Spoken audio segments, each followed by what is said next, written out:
మానస సరోవర్ యాత్ర ప్లాన్ చేస్తున్నారా? నమ్మకంగా సేఫ్ గా మీ కలల మానస సరోవర్ యాత్రని ట్రావెల్ టర్న్స్ తో నిజం చేసుకోండి. మరిన్ని వివరాలకు ఈ నెంబర్కు కాల్ చేయండి.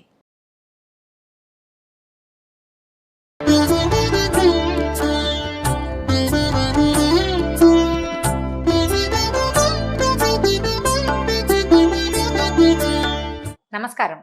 మాఘపురాణం 7వ అధ్యాయంలోకి వచ్చాం. అయితే ఇది ఏం చెప్తారంటే లోభికి కలిగిన మాఘస్నాన ఫలితం గురించి చెప్తారండి. వశిష్ఠ మహర్షి ఏం చెప్తారంటే పార్వతీ పరమేశ్వరులు చెప్పుకున్నటువంటి పిసినారి వృత్తాంతాన్ని దిలీప మహర్షికి తెలియజేస్తున్నారట. ఏమంటున్నారు? చాలా కాలం క్రిందట దక్షిణ ప్రాంతంలో వసంతవాడ అనే పేరున్న ఒక పెద్ద నగరం ఉండేదట. అంటే సౌత్ ఇండియాలో అన్నమాట. అయితే అక్కడ బంగారు శెట్టి అని ఒక వయసు పొంగోడు ఒక ఆయన ఉండేవాడు. మంచి వ్యాపారం బాగా ఉండేది, బాగా ధనవంతుడు కూడా. అయితే ఈయన పిసినారిగా మంచి పేరుంది ఆయనకి. ఈయన పిసినగొట్టుతనం అంటే డబ్బులు ఎవరికైనా ఇవ్వకపోవటం అనేది మెయిన్. వాళ్ళకి సంపాదనకి ఏమి లోటు ఉండదు, ఆయనకి చాలా సంపాదన ఉంది. ఎవ్వరికి దానం చేసేవాడు కాదు. ఏమనేవాళ్ళంటే పిల్లికి బిచ్చం పెట్టడని చెప్పేవాళ్ళు. ఈయన భార్య పేరు తాయారన్నమాట. అయితే ఇతను ఏం చేశాడు, ఎవరికి ఏమి ఇవ్వకపోవటం వల్ల పిత్రార్జితమే కాకుండా తను సంపాదించింది కూడా మూటలు మూటలు కట్టుకుని దాచుకునేవాడట ఇంట్లో. ఇంకా ధనాశ ఆయనకి. ఆ డబ్బు ఆశ తీరేది కాదు. అలాంటి గుణం కనుక ఉంటే తీరదు ఎప్పటికీ. ఈ డబ్బుని వడ్డీలకు ఇచ్చి ఇంకా సంపన్నుడయ్యాడట. అంటే వడ్డీకి ఇవ్వటం అని అనగానే నిర్దాక్షిణ్యంగా ఉండటం అనే పాయింట్ ఉంటుందండి వెనకాల. వడ్డీ వసూలు చేసుకుంటారు తప్పకుండా. అయితే అది న్యాయంగా వడ్డీ వసూలు చేసుకునే వాళ్ళు ఎవరో కొద్దిమంది ఉంటారులేండి లోకంలో, బహు తక్కువ. వడ్డీకి ఇచ్చారు అనగానే అందులో న్యాయం పాలు కొంచెం తక్కువే. అంటే న్యాయం ఉంటుంది, ధర్మం ఉండదన్నమాట. పోన్లే పాపం లాంటి భావాలకి అక్కడ తావు ఉండదు. ఈయన పిసినాడతానని తోడు ఈ గట్టి గుణం కూడా ఉందన్నమాట. అయితే ఒక్కనాడు కూడా ఓ భగవంతుడిని ధ్యానించడం, దేవుడి పేరుతోటి ఏమైనా ఇవ్వటం, దేవాలయాలకు ఏదైనా దానం చేయటం, అటువంటి ఏ క్రియలు అతను చేసేవాడు కాదు. దానం అనగానే వేస్ట్ అని భావించేవాడు అనమాట. అక్కడి నుంచి బీద ప్రజలకి వాళ్ళ ఆస్తుల మీద వడ్డీలకు రుణాలు ఇచ్చి కాస్త తేడా వచ్చినా అంటే ఒక్కరోజు కూడా సమయం ఇవ్వకుండా ఆస్తులు స్వాధీనపరచుకుని కలిపేసుకునేవాడట. అలాంటి ఈ బంగారు శెట్టి ఒకనాడు గ్రామాంతరానికి వెళ్ళాడు, ఏదో పక్క ఊరు వెళ్ళాడనమాట. ఆ రోజు సాయంకాలం ఒక ముసలి బ్రాహ్మడు ఒక ఆయన వీళ్ళ వాకిట్లోకి వచ్చి ఆ బంగారు శెట్టి భార్య అయినటువంటి తాయారమ్మ గారిని చూసి, అమ్మ నేను ముసలివాడిని, నా గ్రామం చేరాలంటే ఇంకా 10 ఆమడలు వెళ్ళాలి, ఇప్పుడు చీకటి కాబోతోంది, మేఘాలు ఉరుకుతున్నాయి, కొంచెం చలిగాలిగా ఉందమ్మా, మీ ఇంటి దగ్గర ఈ రాత్రి గడపనివ్వవా, నీకు ఎంతైనా పుణ్యం ఉంటుంది అని అడిగాడు. పైగా ఏం చెప్పాడు, నేను సద్బ్రాహ్మణుణ్ణి, సదాచార వ్రతుణ్ణి, పొద్దున్నే ప్రాతకాలంలో ఇక్కడ ఈ పక్కన చెరువు ఉంది కదా, అందులో మాఘస్నానం చేసి వెళ్ళిపోతానమ్మా అన్నాడు. మాఘమాసంలో చెదురుమదురుగా జల్లులు పడతాయి, కొద్దిగా, ఎక్కువ కాదు, కానీ చల్లగా ఉంటుంది, చలిగా ఉండే అవకాశం ఉంది. అయితే ఇలా అడిగాడు. అడిగేసరికల్లా ఏమనుకుందంటే ఈయన ఎలాగూ లేడు, ఏ అర్ధరాత్రో వస్తాడు, ఏ తెల్లవారుజామునో అని అనుకుని ఏం చేసింది, జాలిపడి అరుగున తన ఈ వాకిట్లో అరుగు మూల కొంచెం శుభ్రం చేసి ఓ తుంగచాపేసి కప్పుకోవడానికి ఒక దుప్పటి కూడా ఇచ్చి, బాబు పడుకొని అయినా అని చెప్పింది. సరే ఇంకేం చేసింది, ఇలా అయ్యేసరికల్లా ఈ బ్రాహ్మడు సంతోషించాడు. ఆమె సహృదయానికి సంతోషించి ఏం చేశాడు, విశ్రాంతి తీసుకున్నాడు, పడుకున్నాడు. పడుకునేసరికల్లా ఆవిడ ఏం చేసింది, ఒక మామిడి పండు ఏదో పట్టుకొచ్చి, మామిడి పళ్ళు ఆ కాలంలో రావుగా, ఓ ఫలం పట్టుకొచ్చింది, జామ పండు కమలా పండు తెచ్చి, అయ్యా ఇది పుచ్చుకోండి, ఎందుకంటే బ్రాహ్మణులు ఇతరుల ఇళ్లలో భోజనం చేసే రోజులు కావు, పగటిపూట అయితే తప్పకుండా ఓ పొయ్యి, ఒక బియ్యము గిన్నె అన్నీ ఏర్పరిచి అన్నం వండుకుని తినండి అనేవాళ్ళు. రాత్రిపూట పెద్దవాళ్ళు అన్నాలు తినరు, తర్వాత ఏమో వీళ్ళింట్లో తినే అవకాశము లేదు, ఆ పద్ధతి కాదు కదా అప్పుడు. అందుకని ఆవిడ ఏం చేసింది, ఒక పండు తీసుకొచ్చి, బ్రాహ్మడు పెద్దవాడు కదా వాకిట్లోకి వచ్చి ఉన్నాడని ఓ పండు పట్టుకొచ్చి ఇచ్చింది. అయ్యా ఇది భోజించండి అంది. అన్నాక ఆయన ఆ పండు ఒలిచి నోట్లో వేసుకుంటుండగా ఈవిడ ఆ పక్కన కూర్చొని అడిగింది, మీరు మాఘస్నానం చేస్తామన్నారు కదా, అంటే ఏమిటి బాబు అని అడిగింది. అడిగేసరికల్లా ఈయన ఏం చేశాడు, ఆ పండు కాస్త తినేసి దుప్పటి కప్పుకుని ముసుకేసుకుని కూర్చుని, అమ్మ మాఘస్నానం గురించి చెప్పడం నా వల్ల అవుతుందా అమ్మా, ఎంత గొప్ప సంగతి అన్నాడు. అని ఈ మాఘంలో నది ఎందు కానీ, తటాకమందు కానీ, నూతి ఎందు కానీ సూర్యోదయం అవుతూ ఉండగా స్నానం చేసి ఆ తర్వాత విష్ణు మందిరానికి వెళ్ళి తులసి దళాలతోటి పువ్వులతోటి పూజ చేసి స్వామివారి ప్రసాదం స్వీకరించాలి. తర్వాత మాఘపురాణం పఠించాలి లేదా వినాలి, శ్రవణం చేయాలి. కుదిరితే పురాణం చదువుకోవచ్చు, పుస్తకము అవకాశం ఉండాలి కదా, ఉంటే చదువుకోవచ్చు, లేకపోతే వినాలమ్మా. ఇలా ప్రతిదినము విడవకుండా చేసి 4 రోజులు మాఘమాసం అంతా సద్బ్రాహ్మణ సమారాధన దాన ధర్మాలు చేయాలమ్మా. ఇట్లు చేసిన ఎడల అంటే ఈ రకంగా చేస్తే రౌరవాది నరక విశేషాల్లో పడకుండా ఉండేలాగా అశేషమైన పాపరాశి, మనం చేసుకున్నటువంటి రకరకాల పాపాలు నశించిపోతాయి. ఒకవేళ ఈ నెల రోజులు చేయలేరనుకో, చేయలేని వాళ్ళు వృద్ధులు, రోగులు ఒకరోజైనా అంటే ఏకాదశి నాడు కానీ, ద్వాదశి నాడు కానీ, పౌర్ణమి నాడు కానీ పై ప్రకారంగా చేస్తే సకల పాపాలు తొలగి సిరి సంపదలు, పుత్ర సంతానము కలుగుతుంది. ఇది నా అనుభవంతో చెప్తున్నాను అని చెప్పేసరికల్లా ఈవిడ సంతోషించింది. అయ్యో ఎంత బాగుంది, రేపు మాఘ స్నానం చేయవలసిన రోజు, ఈయనెవరో వచ్చి మన వాకిట్లో విష్ణుమూర్తి తల్లే వచ్చి కూర్చుని చక్కగా చెప్పాడని సంతోషపడింది. తను కూడా వెళ్ళి ఆ పొద్దునే ఆయన పక్కన చెరువు నదీ స్నానం ఏదంటే ఒక మా వాగులాగా ఉంది, బహుశా నది తాలూకు ఒక పాయ అయి ఉంటుంది. అక్కడికి వెళ్ళి ఈయనతో పాటు నేను కూడా స్నానం చేద్దాం అనుకుంది. ఇంతలో ఏమైంది, బాగా చీకటి పొద్దు ఎక్కాక పొరుగురికి వెళ్ళిన ఈ భర్త బంగారు శెట్టి గారి ఇంటికి వచ్చాడు.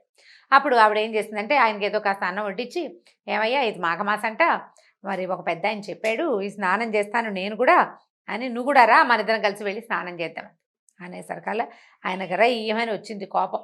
మామూలుగా కాదు, ఒళ్ళంతా మండిపోయేంత కోపం వచ్చిందట. పళ్ళు పటపట్ల కొరుకుతూ, నీకు పిచ్చ కింద ఎవరు చెప్పారు ఈ పిచ్చి సంగతులు, మాఘమాసం ఏమిటి, స్నానం ఏమిటి, వ్రతం ఏమిటి, దానం ఏమిటి, ఇవన్నీ ఎవరు చేస్తారు, ఖర్చు, తెల్లవారుజామున పోయి చల్లో స్నానం చేస్తే నీకు జలుబో దగ్గో వస్తే వైద్యుడికి ఇంకో ఖర్చు, అన్నీ ఖర్చులే అని చెప్పి చెడామడా కేకలేశాడు. అధిక ప్రసంగం చేస్తే నోరు నొక్కేస్తానన్నట్టు నోరు మూసుకుని కూర్చోమన్నాడు. పిచ్చి పిచ్చి వేషాలు వేయొద్దన్నాడు.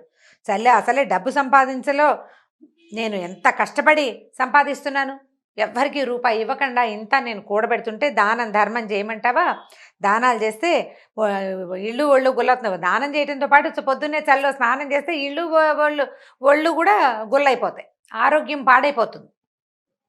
చలి జ్వరం ఏమైనా వస్తే అసలు ఈ పనులన్నీ ఎలా చేసుకుంటాను, నేను వ్యాపారం ఎట్లా చేస్తాను, వైద్యుడికి డబ్బు ఎక్కడి నుంచి వస్తుంది అనుకున్నావు. ఇక నానా తిట్లు తిట్టి పోసాడు. ఆయన నోటికి వచ్చిన తిట్లన్నీ తిట్టాడు. డబ్బు ఖర్చు వల్ల రాగలిగే అన్ని రకాల ఇబ్బందులని ఆవిడికి తెలియజేశాడు. తర్వాత ఇట్లా పిచ్చి పిచ్చి వేషాలు వేయడానికి వీల్లేదని వెళ్ళి నోరు మూసుకుని వెళ్ళి పడుకోమని కసిరేశాడు. సరే అయితే ఈవిడ పడుకుంది, కానీ ఆవిడకి నిద్ర పట్ల. ఎప్పుడు తెల్లవారుతుందా ఈ మొగుడికి తెలియకుండా తను వెళ్ళి స్నానం చేసి వచ్చేద్దాం అనుకుంది. ఇది రాకపోతే పీడా పోయిరి, నేనైనా వెళ్ళి చేద్దాం స్నానం. పొట్టి స్నానం చేసి దేవుణ్ణి చూసినా కూడా ఫలితం వస్తుంది కదా, దానం చేయగలిగితే చేద్దాం. ఏ మధ్యాహ్నమో ఒక గుప్పెడి బియ్యం ఎవరికైనా ఇవ్వకపోతానా, పొద్దునే చేయలేకపోతాను. ఈయన ఎక్కడికో వెళ్తాడు వ్యాపారానికి, ఒక గుప్పెడి బియ్యం ఒక బ్రాహ్మడి చేతిలో పెట్టినా దాన ఫలితం వస్తుంది. రేపు మంచి రోజున వృద్ధ బ్రాహ్మణుడు అసలు వణికిపోతున్నవాడు కూడా స్నానం చేయడానికి వెళ్తుంటే నడి వయసులో ఉన్న నాకేం మాయరోగం అని ఆవిడ నానా తిట్లు తిట్టుకుని ఆవిడ కూడా తయారైపోయింది. ఈయన చెప్పకుండా వెళ్ళిపోదాం అనుకుందనమాట. సరే తెల్లవారుజామున ఏమైంది, తెల్లారింది ఒక 5 అట్లా అయ్యి ఉంటుంది. కాలకృత్యాలు తీర్చుకుని ఈ వాకిట్లో వృద్ధ బ్రాహ్మణుడు లేచి వెళ్తుంటే చల్లగా ఆయన వెనకాలబడి వెళ్ళిపోయింది. చీకట్లో వెళ్ళొద్దు, ఆడవాళ్ళు ఒకళ్ళే ఎవరో ఒకళ్ళు తోడు ఉండాలి. ఆ బ్రాహ్మణ ఆయన వెళ్తున్నాడు, ఆయన వెనకాలబడి ఈవిడ కూడా వెళ్ళిపోయింది. వెళ్ళిపోయి ఆ నదిలో దిగేసింది స్నానానికి. దిగ్గానే ఈ బంగారు శెట్టికి అనుమానంగానే ఉంది, భార్య తన మాట విందేమోనని. ఆయన లేచి చూసుకున్నాడు, లేదు పక్కన. ఓహో ఈవిడ వెళ్ళిపోయిందని చెప్పేసి పరిగెత్తుకుంటూ వెళ్ళి ఒక దుడుకర్ర పుచ్చుకెళ్ళాడట. వెళ్ళి నీళ్ళలోకి దిగి భార్యను కొట్టపోయాట. కొట్టపోయేసరికల్లా ఆవిడ తప్పించుకుంది. ఇంకొంచెం లోపలికి వెళ్ళాడు. చివరికి ఈయన కొట్టపోయి ఈ కర్రెత్తి కొట్టపోయి ఆవిడ చేతులు అడ్డం పెట్టుకుని అటు ఇటు అయ్యి ఆయన తలకిందులుగా పడిపోయి మొత్తానికి ఇద్దరు నీళ్ళల్లో స్నానం చేసేసారు. కావాలని చేసినా కావాలనుకోకుండా చేసినా, అంటే చేయకూడదని భావించినా కూడా నీళ్ళల్లోకి దిగాక తడవము ఆటోమేటిక్గా అయిపోతుంది కదా, శుభ్రంగా తడిసిపోయారు. ఏమనుకుంది, మాఘమాస ఫలితం లభించిందిలే అనుకుంది.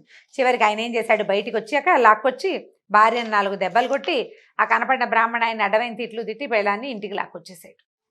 కొన్నేళ్ల తర్వాత వీళ్ళిద్దరికీ ఏదో ఒక వ్యాధి సోకిందట. ఏముందండి, పిసినారితనము, బాగా వండుకు తినరు. సరే దానం ధర్మం సంగతి పక్కకు పెడితే శుభ్రమైన ఆహారం తీసుకోకపోవటం, సరి అయిన శ్రద్ధ లేకపోవటం, వీటితోటి ఏదో విచిత్రమైన వ్యాధి వచ్చింది భార్యాభర్త ఇద్దరికీను. కొన్నాళ్ళకి ఇద్దరు మరణించారు. మరణించేసరికల్లా తాయారమ్మని తీసుకెళ్ళటానికి విష్ణుదూతలు, బంగారు శెట్టిని తీసుకోవడానికి కాలపాశాలు పట్టుకున్నటువంటి యమభటులు వచ్చారట. ఆమెని రథం మీద ఎక్కిస్తుంటే, అయ్యా నాయన ఏమిటి ఇలా తీసుకెళ్తున్నారు, నన్నేమో వైకుంఠానికి అంటున్నారు. వాళ్ళు చూస్తే చక్క శంఖాల చక్రం ధరించి మెళ్ళో పద్మమాలలు అవి వేసుకుని బంగారు కొండల్లా కనపడుతున్నారు. విష్ణు భగవాన్ తెలిసిపోతుంది కదా, శంఖచక్రాలు ధరించి చక్కటి సౌందర్యవంతమైన రూపాలతోటి ఉన్నటువంటి విష్ణుభటులు, నల్లగా కాలపాశాలు ధరించి నల్లటి వస్త్రాలు, నూనె కారుతున్న శరీరాలతో ఉన్న వాళ్ళని యమభటులని ఆవిడ తెలుసుకుంది. నా భర్తని వాళ్ళు ఎందుకు తీసుకెళ్తున్నారు, నన్ను విష్ణుభటులు ఎందుకు తీసుకెళ్తున్నారు, మేమిద్దరం సమానమే కదా అని అడిగేసరికల్లా వాళ్ళు ఏమన్నారు, నువ్వు మాఘమాసంలో ఒకరోజు నదీ స్నానం చేసావమ్మాయి, అంచేత నీకు ఈ ఫలితం లభించింది.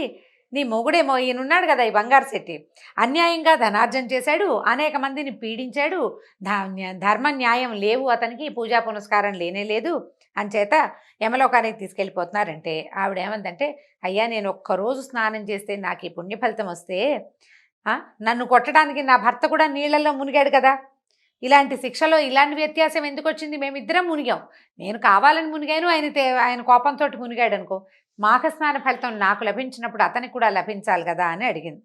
అప్పుడు ఈ యమభట్లకి సంశయం వచ్చింది, ఇదేమిటి వీడి చిట్టాలో ఏమో వీడు దుర్మార్గుడని, పిసినారివాడని, తర్వాత వడ్డీలకి డబ్బు తిప్పేవాడని, చాలామందిని బాధ పెట్టాడని, ఎందరిదో ఆస్తి కలిపేసుకున్నాడని అవన్నీ ఉన్నాయి చిట్టాలో, ఆ ప్రకారంగా వాడిని పోయి తీసుకురండి అని వీళ్ళకి ఉత్తరం వచ్చింది, కాగితం పుచ్చుకుని వీళ్ళు వచ్చేసారు, ఆజ్ఞను పట్టుకుని వచ్చేసారు. ఈమె చెప్పిన మాట వినేసరికల్లా వాళ్ళకి డౌట్ వచ్చి ఏం చేశారట, చిత్రగుప్తుడిని అడిగారట. అప్పుడు ఏం చేశారు, పాపపుణ్యాల పట్టిక తెరిచి చిత్రగుప్తుడు పరిశీలించి ఏం తెలుసుకున్నాడంటే, వీడికి కూడా మాఘస్నాన ఫలితం ఉంది, బంగారు శెట్టి కూడా అని భావించి ఇద్దరికీ సమానమైన పుణ్యఫలితం ఉందని జరిగిన పొరపాటుకి విచారించి బంగారు శెట్టిని కూడా వైకుంఠానికి తీసుకుపోమని ఆ విష్ణుదూతలకి కబురు చేశాడట. తర్వాత ఈ ముందే వెళ్ళిపోయి విష్ణుదూతలతో ముందు కలిసి వెళ్ళిపోయింది కదా, ఈయనేమో యమదూతలతోటి వెళ్ళి నరకద్వారంలో నుంచున్నాడు. ఆవిడ అయ్యో నా భర్త సంగతి ఏమవుతుందని బెంగపెట్టుకుంటూ అక్కడ కూర్చునుంది. అప్పుడు ఈ విష్ణుదూతలు ఈయన బంగారు విమానంలో ఎక్కించి ఆయన కూడా తీసుకెళ్ళి అక్కడ వదిలిపెట్టారట. భార్యాభర్త ఇద్దరు చాలా సంతోషించారు, ఒక చోటే ఉన్నామని భావించారనమాట. అప్పుడు ఏం చెప్తున్నారు, భార్య వలన భర్తకి ఎలాంటి మోక్షం కలిగిందో విను, భర్త దుర్మార్గుడైనా పిసినుగొట్టుగా వ్యవహరించిన భార్య యథాలాపంగా పెద్దగా అంటే చాలా అత్యద్భుతంగా ఉంటుందని భావించాల, బ్రాహ్మణ ఆయన చెప్పాడు చెయ్యాలనుకుంది. ఆమె మాఘస్నానం చేసినందుకు ఆమెను శిక్షించడానికి వచ్చిన భర్తకు కూడా వైకుంఠ ప్రాప్తి కలిగింది. కాబట్టి నెల రోజులు మాఘమాసంలో కనుక స్నానం చేస్తే విశేషమైన ఫలితం లభిస్తుంది. మాఘ స్నానము, భగవద్ ఆరాధన, వీలైనంత దానము, పురాణ శ్రవణము, ఈ 4 అత్యంత ముఖ్యమైనవిగా వశిష్ఠ మహర్షి దిలీప మహారాజుకు తెలియజేశారు. దీంతో 7వ అధ్యాయం పూర్తయిందండి. రేపు మళ్ళీ కలుసుకుందాం. నమస్కారం.